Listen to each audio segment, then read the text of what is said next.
Hello. Good evening, guys. So I did send a message this morning that I was going to be doing these voice casts.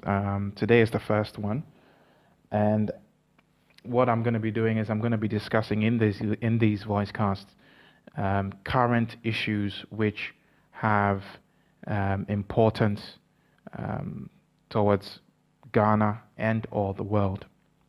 And so I'm starting today with by sharing my views and analysis on what I think will be the major challenges of the Akufo-Addo administration going forward. I'd first like to start off by saying that President Mahama, I think, has served quite well. Um, I think he found the presidency quite overwhelming, and this, of course, is my view. You needn't agree at all. Indeed, you may disagree, but I think he felt an overwhelming sense of the burden of the office, and I think it obviously took its toll on him. I think he had to do a lot of on-the-job learning. Um, and so, in a sense, I think he was quite happy. Not that he was quite happy, but then he was a bit not so sad, if I should put it that way, that he lost the election. All right. Kind of reminds me of James Buchanan, who is rated by many historians as the worst president in American history. He was the 14th, well, he was the 15th, sorry, 15th president of the United States. And when Abraham Lincoln won the election and took over from him, when the two of them met together at the White House, he said to Lincoln that if you are as happy to be coming into the presidency as I am to be leaving it, then you're a very happy man indeed. I don't think that at all reflects the emotional state of President Mahama. I don't think he is as happy as James Buchanan was to leave the office in 1860. However, I think that he has a feeling, and I sense that he has a feeling of a certain burden being lifted off his shoulders, and I think that comes across quite well. Would he have still loved to be president? Yes, but I think he's quite he has a feeling of relief, if you like. But then that's just my opinion, as are all things. Okay, so moving on to what we've got today. What I've got today, I'm going to be talking about the challenges that are going to be facing the Akufo-Addo administration. Because of time, I'm just going to be focusing on what I think are the key challenges. It's very accurate to say that every president who comes into office throughout history, regardless of the country that you're dealing with, has his own "what have I got myself into" moment. Okay, all right. So I think it was John F. Kennedy who once said that the reality of running a political campaign far outweighs the magnified, very, very much magnified reality of actually sitting in the president's chair and having to make the decisions that impacts millions of lives, if not in your own country, all over the world. Okay, all right. Even recently, Barack Obama remarked that when he was given his first briefing about the state of the American economy, he felt like jumping out of the window of the Oval Office. And I think Nana Addo will have his own "what have I gotten myself into" moment once he starts getting these briefings about the true state of the economy, if he hasn't gotten them already. Because regardless of how good their research was in terms of Baumia, there are still certain things that they wouldn't have known about the economy because it's really not public knowledge. And I think that is fair to say, and I think it's quite obvious to say as well. So then, what are some of the things that he is going to find out? Well, he's going to find out things that he knows already and things that he doesn't know. So, for instance, he's going to find out that our economic growth is at some 4.1% last year, which is way down from the 14.0% it was in 2011 and the 9.3% it was in 2012. He's also going to find out, as I'm sure he already knows, that industrial production is down to 0.8% from the 41.6% it was in 2011. Talk about a dramatic drop. But he's going to find out, I think, that our public debt, debt to GDP percentage is much, much higher than the 69%. And I say this because, of course, when you take into account not just our national sovereign debt, but the debt that the government owes in entitlements, in addition to that, the debt that the government owes domestically to contractors and people who are working for the government, etc., the debt that the government owes in unpaid salaries, unpaid allowances, etc. When you put all of that together and you add that to our national sovereign debt, I think you're looking somewhere upwards of 80%, just above or probably just below 80%. Okay, all right. And I think that is a significant figure, and I think you'll come to realize that straight away, that our debt is much, much, much, much higher than he thought. He also find out, as I'm sure he already knows, that inflation is at 17.2%, much higher than 8.7% in 2011, that our exports are down to $10.2 billion from the $12.8 billion it was in 2011. I think he's also going to find out that unemployment is actually higher than what we all think it is. I think when you factor into the equation the people who are not working in Ghana but have dropped out of the workforce altogether because they've just stopped looking for work and they're doing other things, So when you factor those people in, I think you're looking at youth unemployment upwards of 55%, which is staggering, if you ask me. All right. So, given that he will come to realize the true nature of the economy, right? As he is going through this transitionary period, as they are learning facts which they did not know before, I think the primary question that they will be faced with is how they create jobs. Okay? And you can say, well, hold on, Ebenezer. I think they've already answered that question, haven't they? In the campaign, they brought all these policies forward of how they were going to create jobs, how they were going to increase productivity. So why would that be the main question now? I think it will be the main question now because the policies that they brought up in the campaign were policy decisions that were informed by half knowledge of the true picture of the true state of the economy, and that's what happens with every campaign. People who come in from the opposition don't really have a true picture of the economy. So they realize once they get into office that a lot of the things that they promised are actually not deliverable. Okay, so this is sort of what happened in 2000 with Kufuor. Once they got in after the elections in 2000, they realized that Ghana was in a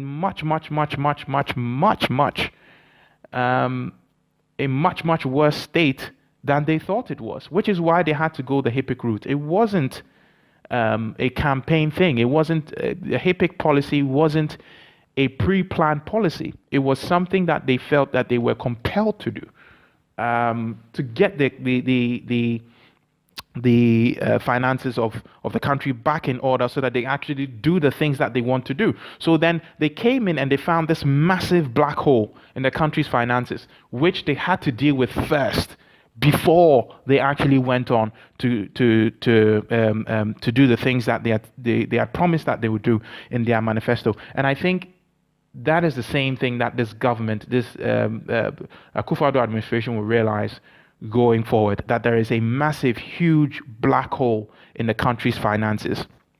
And they're going to have to take some really, really tough, but some really, really important decisions, which are, I think, needed to restore the finances of Ghana to a reasonable state, one which inspires confidence in investors, and one which helps us to grow the economy and to create wealth and to create jobs. Okay, so they are going to now have to answer the question all over again of how they actually go about creating jobs, how they actually go about increasing production. And this now becomes a pertinent question. Okay, and this is where ideology plays a huge role. The NPP is a conservative party. The NDC are social democrats. Social democrats believe in government having a huge role in creating jobs. So it is no wonder that Mahama did things like SADA. It is no wonder he did things like JIDA. So what he did with all those things is that he took government money, taxpayer money, right, and he tried to create state enterprises, if you like, or some form of state businesses, which would then, he hoped, create jobs. Okay, all right. Conservatives take the opposite approach. They believe that they need to create a sound economy by lowering taxes, and lowering regulations, making it easier to conduct business, right? So that the private sector can then go and create jobs. So the conservative ideology is that it is not government that creates jobs. All the government does is that the government creates the environment, the economic climate, okay, all right, through policies in taxation and policies in regulation and monetary policy as well, to facilitate business, okay, all right, and the businesses then create jobs, okay. So given the ideology of the NPP, it is no wonder that the Nana Addo has suggested lowering corporate tax rate to 20% from the 25% that it currently is. Okay, all right. And for me personally, my take on that is I don't think that we need to lower the corporate tax rate. And I think they'll realize that we need all the taxes that we can get at the moment to actually stabilize the finances, to actually pay down our debts, pay the interest on our debts, and have enough left over to invest in public services, to create further jobs and boost the economy. So given the state of our prevailing circumstances and the prevailing picture, I don't think now is the time for tax cuts. Not the first 2 years at least, I do not think. All right. And the other reason why I don't think we need to lower the tax rate from 25% to 20% is that the only English-speaking country in the West African sub-region that we compete directly with is Nigeria, right? And Nigeria have a corporate tax rate of 30% at the moment. So then we are already competitive, right? So if you have a business in the UK, or you've got a business in France, well, not France, let's say the Netherlands, or you've got a business in the US, which wants to invest in the West African sub-region to take advantage of economic growth, they're going to go really to two places. They're either going to go to Nigeria or they're going to come to Ghana. Okay, and I think given our 25%, we are already competitive. So there is, in my judgment, no real argument for saying that we need to lower the corporate tax rate to encourage business to come to Ghana, or to encourage businesses to invest, to get outside investment into Ghana, because we're already competitive. So then the other rationale that I can think of for the lowering of the corporate tax rate is so that corporations can have more money, okay, right, to reinvest in their operations, which means that they can hire more people and create jobs, right? This will only work if we have the basic regulatory function, which ensures that companies are actually plowing this tax cut, the gains from this tax cut, back into investing in their core services and hiring more people, rather than, let's say, using the money to pay bonuses to their CEOs or their board members. Okay, all right. So I think the most effective way, if we're going to have a 20% reduction in corporate tax, I think it should be in the form of a tax cut, which businesses or corporations in Ghana get, okay, all right, for hiring more people, okay, all right. So if the government can come up with a policy which says that if you hire X percent, okay, all right, of people in any given financial year, then you get a tax cut of this much. And I think that would be an effective way to do it. Other than that, if we're just lowering the tax cut, the rate of corporate tax to be competitive, I don't think there's a need for that, because we need all the taxes that we can get at this moment. Okay, all right. Some of the other promises that that Akufo-Addo and Bawumia have made, I think, are not deliverable, at least not within the first 2 to 3 years of their administration, because of the prevailing economic circumstances. I think the one village, one dam policy is not deliverable. I think the one district, one factory policy is not deliverable. The $1 million per district initiative, I think, is also not deliverable within the first 2 years, because the economic picture is so bad. The NDC has done such a horrid job, really, of managing our finances and our economy, to the extent that you're going to really have to stabilize the financial picture. You're going to have to introduce a lot of stability into government spending, right? Before you can go on and do a lot of these really, really big things, I think. Okay. So then, one of the things that I think all Ghanaians should be clear about going forward is that deficit financing is no longer a solution for us as a country, at least not for the next 3 to 4 years, I think. The NDC has maxed out our credit card. There's a huge black hole in the center of our finances which needs to be plugged out. All right.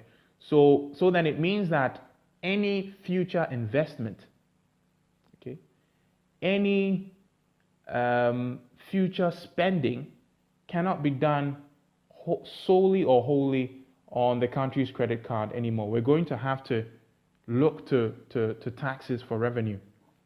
Okay, right? And we're going to, Akufo-Addo's administration has to do the job of balancing our finances. And so this is what I mean by that. Imagine, right, that you've got an individual in Ghana who has a monthly income of 500 Ghana cedis. Yeah? But even though that individual has a monthly income of 500 Ghana cedis, they budget to spend 700 Ghana cedis a month, right? In that same month. Okay? Now, that means that there is a deficit. That individual has a deficit of 200 Ghana cedis, right? So it means that they have to borrow the 200 Ghana cedis from somewhere else, right, to spend. Okay? So then let's say that the following month, they get paid the same 500 Ghana cedis, but then their spending increases to 800 Ghana cedis. That's a deficit. That means that they have a deficit of 300 Ghana cedis. Okay, all right? Which means that they have to go and borrow that 300 Ghana cedis from somewhere else. Okay? But they haven't paid off the 200 Ghana cedis that they have borrowed previously. So when they borrowed the 300 Ghana cedis in the new month, and they add it to the 200 Ghana cedis they borrowed in the previous month, that gives them a total debt of 500 Ghana cedis. So they have, of 500 Ghana cedis, which is now equal to the income that they're getting every month. Okay, all right. So then this is how debt builds up. And this is what has been happening to our country since the days, well, since HIPIC was over, literally, really. Our spending, the spending of the executive branch has been going up, whilst our tax, the government's tax revenue has largely remained the same or increased only marginally. Okay, so the challenge for the Akufo-Addo administration would be to balance government spending with tax revenue. All right, so then it means that they have to increase tax revenue whilst reducing simultaneously at the same time government spending. That is the only way that they're going to plug the hole that we've got in our finances at the moment, which will then allow them to go ahead and actually fulfill some of these campaign promises. All right. So how are they going to increase government revenue? Well, you can do that a number of ways. Okay, right? You can either do it through the extreme way, or you can do it in a moderate manner. Okay, so doing it in an extreme manner would be to increase taxes all across the board and increase duties all across the board, increase things like, obviously, like I said, taxes. So things like VAT, National Health Insurance Levy, etc. All those things. Okay, right? And that means higher inflation. Okay, all right? That means higher fuel prices, right? Increasing corporation tax as well means that businesses are not going to have enough money left over to plow back into the operations and hire more people. Okay, right. So that form of extreme way in terms of increasing revenue will have serious effects. Okay, all right. And that therefore means that people are going to feel the pinch. Not much is going to change, or it certainly is going to feel that way. That for the first 2 years of this administration, not much is going to change. So that's the extreme way. Okay. Moderately speaking, the government could increase tax revenue by increasing the tax base. All right. So that means that bringing all those people who normally don't pay tax, finding a way to bring those people into the tax pool where they are actually paying tax. So we're talking about, the ad hoc sellers and the hawkers, etc. Bringing them into the formal economy where they're actually paying tax. Okay, all right. So expanding the tax net to capture those people will raise government revenue as well. I think what we're going to do is what Akufo-Addo is going to do is he's going to try and find a balance between the two, where he's actually where he's actually keeping taxes where they are or raising some of them. All right. Whilst trying to also expand the tax net to catch those people who are not paying taxes at the moment. Okay, right? So expanding the base, right? What this means is that it's going to, Ghanaians must be very clear that this means that this is going to be a moment of sacrifice, and it's going to get a bit worse before it gets better in terms of the economics, the day-to-day economic situation of ordinary Ghanaians. All right. So we still have a bit of medicine to take in before we get to the point where we're actually getting some relief. I think that is what they're going to have to do. Simultaneously, I think they're going to have to reduce government spending drastically. Okay, all right. They're going to have to shrink the size of government. Big government costs money. There are so many government agencies, government departments, ministries, which we can either do away with or merge. So, for instance, the Ministry of Energy and the Ministry of Power. I do not see the difference between these two ministries. In my view and in my judgment, they're performing the same functions, performing the same roles. I think there is a duplication there, and I think therefore that we need to either bring them together or just cut out the Ministry of Power altogether. In addition to that, I think we need to reduce the number of ministers. I mean, I think we need to reduce the number of deputy ministers. I think we need to scrap the whole idea of having deputy ministers altogether, because within the organizational structure of our ministries, we've got the deputy ministers and then we've got the directors of the ministries. The directors pretty much do the same job that the deputy ministers do. So I do not see the need for the deputy ministers. Is that is another duplication that we could scrap, and that will save us money. We need to shrink the size of government. Government needs to be lean and efficient, and I think that will show a great solidarity with the Ghanaian people as well. So I think a lot of fiscal responsibility will have to be introduced into the executive branch of government, and I think this whole act of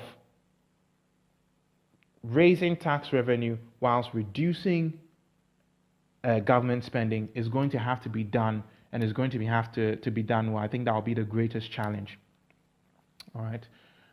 In terms of, and I think that would be a solution. That is, for me, in my mind, the only solution to this problem. It's been done fantastically before. The UK has done it recently, where they had a huge hole in their public finances following the Labour government.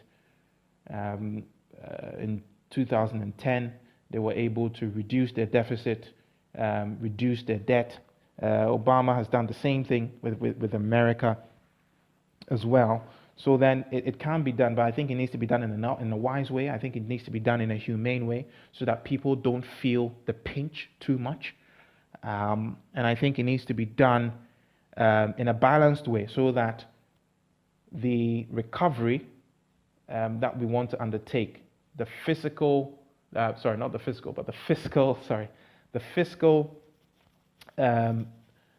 responsibility, okay, all right, will not be done or conducted on the backs of ordinary Ghanaians who really have done nothing to deserve any economic hardship.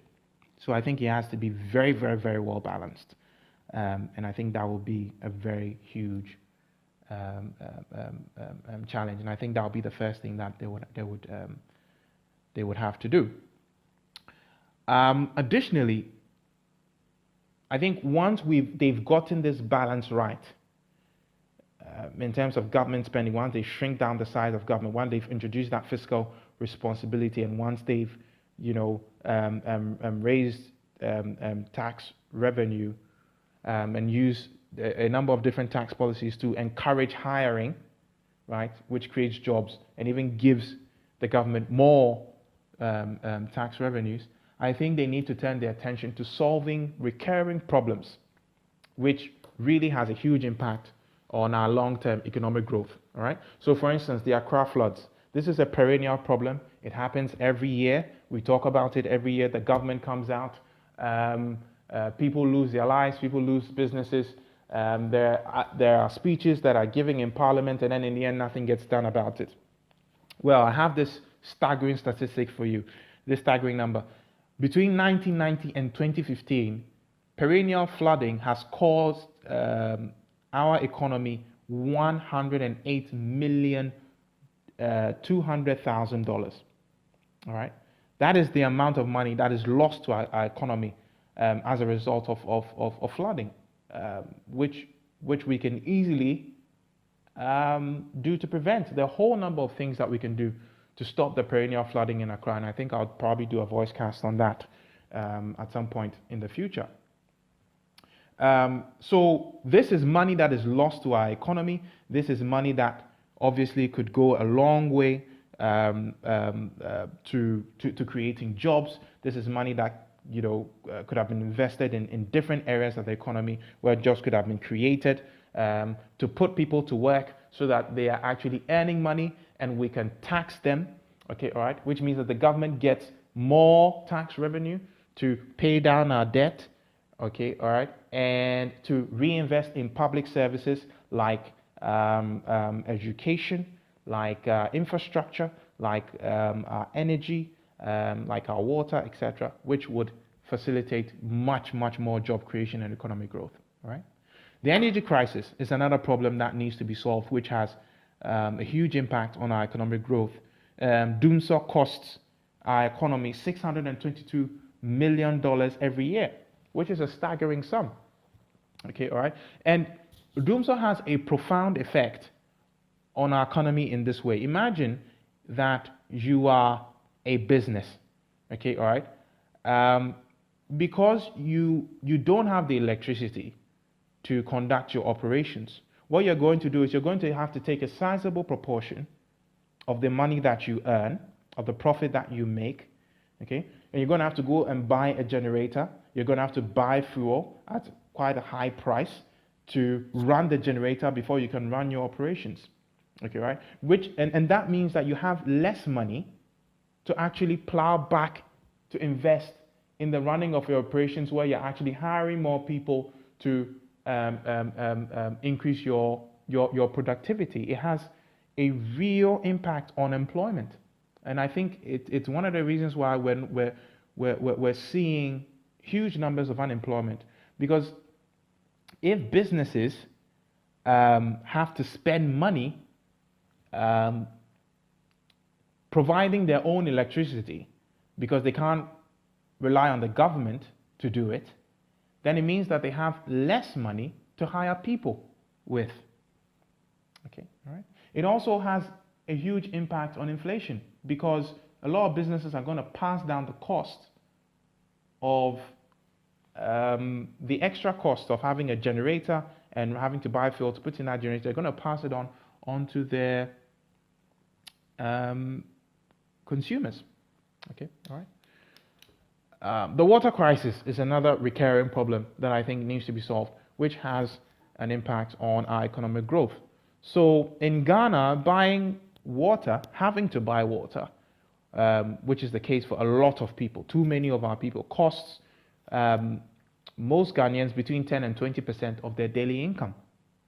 That's a huge sum. That is money that could be spent in other areas of the economy generating growth. That is money that can be invested in businesses. That is money that can be put towards savings in savings accounts in banks, which the banks could then lend to businesses who would invest that to create more jobs. Okay, right? And the people who are doing those jobs, because they are working, can pay taxes, which means that the government gets more revenue, all right, to actually pay down our debt and invest in public services, which then creates even more jobs and economic growth. So the economy is a cycle with really extremely connected, interrelated parts. And it's really a domino effect. A problem in one area affects everything. And I think Nana Addo and Bawumia actually really do see that. And they're going to have to tackle these problems, because it has a huge impact on our economic growth. All right. So then I'd like to move on to talk a little bit about foreign policy issues. I don't think foreign policy will be a huge, I don't think there'll be any huge foreign policy issues in this administration, barring, of course, something very, very unforeseen happening within the West African sub-region in one of the countries. I think Nana Addo would like to work with Nigeria to tackle Boko Haram. I think ECOWAS will be something that he would want to work on. In terms of where ECOWAS goes, we from the way I see it, there seems to be a very concerted effort to mold ECOWAS into the EU model.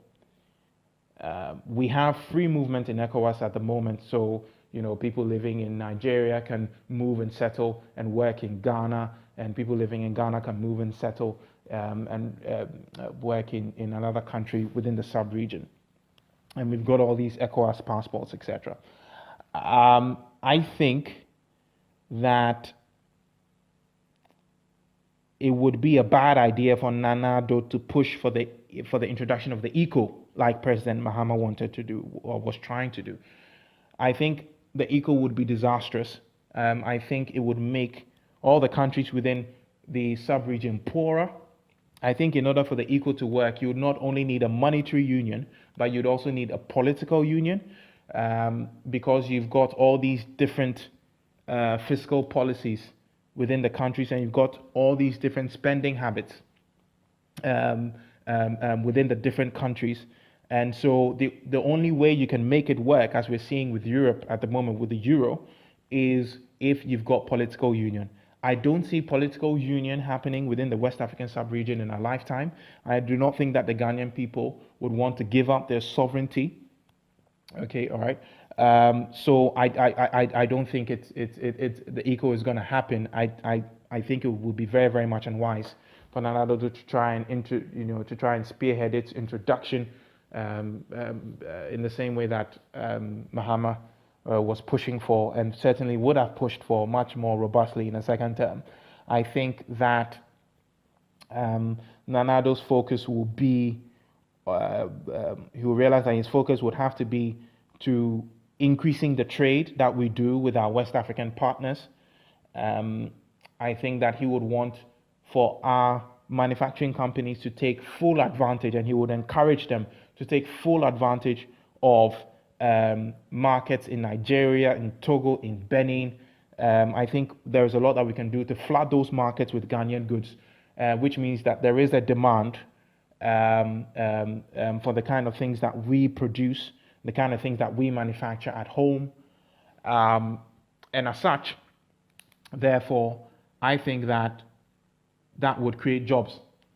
I also think that he would have to, in terms of trade, Nana would have to consider protectionist policies to protect our core industries. For example, textile. Textiles industry has been decimated under the NDC administration, because they've allowed the Chinese to flood our markets with cheap textiles, and our local textile manufacturers, ATL, GTP, they just cannot compete. Okay, all right. And I think what we need to do is to have a protectionist policy, a high tariff system for the things that we produce, for our core products, and textiles is one of them. So then we need to have a higher tariff system, which would make the things that we produce at home competitive,